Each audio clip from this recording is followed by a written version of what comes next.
Here's a short video on how to replace the board inside the box. Should look like that. It has a plexiglass cover on it.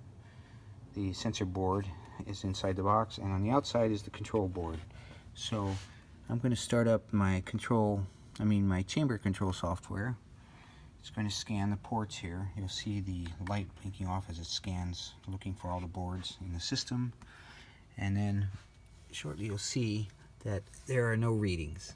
That means the board's not reading. But to do an extra check, you should go into the data tab there, look at the address of the board. If this is box 1, it would be number 0, or box 2, it'd be number 1, or cabinet 2, that is. On the other side, you don't see a reading. This is where the temperature sensor readings come in, and you can see those. So obviously this board is not working.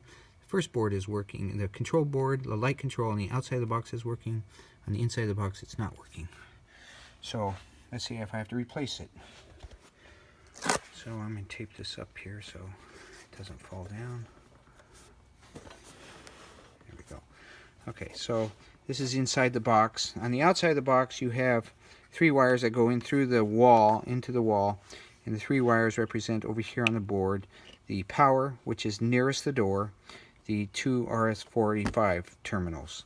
One RS-485 comes in from outside through the control box, through the wall, and then over to this first terminal, or on the next to the wall terminal, and then the other RS-485 comes out of the box into the control area, goes into the terminal down on the light control board.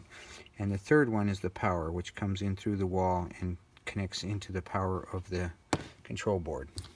So the first thing you have to do is remove the plexiglass. Inside the cabinet, 4 screws should come right off.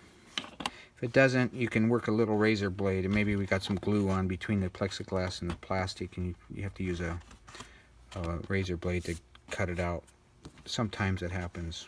We try to be as careful as we can, but not always. Oh, and then before you start anything, make sure on the outside you unplug the power to the control box.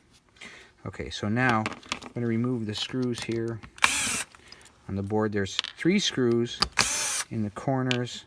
I don't usually put it next to this point because that's the light sensor, that little white, off-white color one. The white one here is actually the heat sensor. It should not have the white covering on it.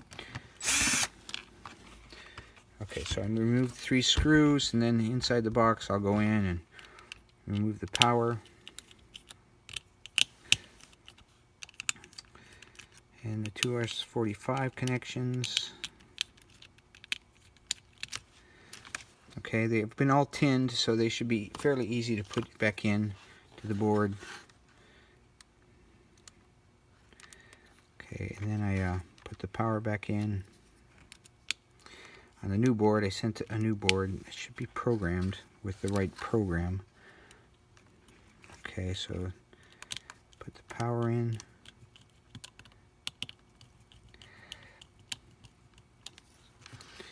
Remember the RS-485 goes in here. One important thing to note is see the red wires. They all point away from the door. They point towards the back of the box. Hold on a second, I'm gonna have to set something up because I get a lot of glare here off of my light here. Just a second.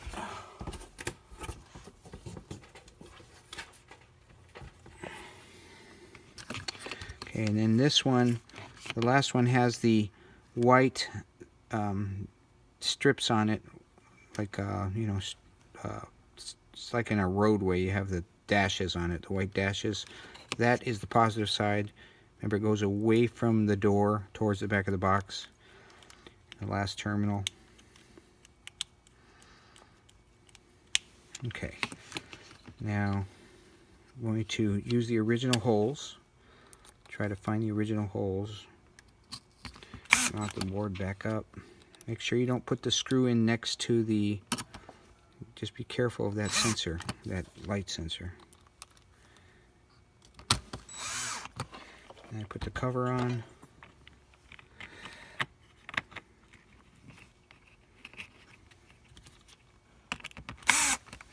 Oh, before I do that, you better make sure you address this right.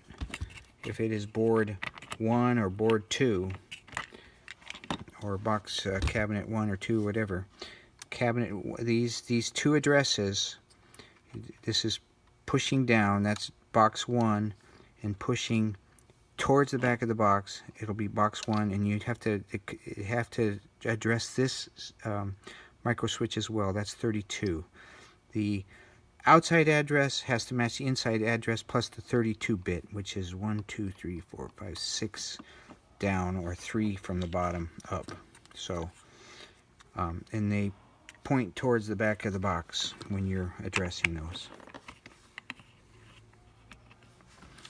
Okay, now I put the lid on it. So this board is addressed as 1, and the control box is addressed as 1. Now I'm going to go, my little light baffle keeps falling down here. Okay, now I'm going to go back to my chamber control software. Let's see what happens. Now I'm going to restart it here.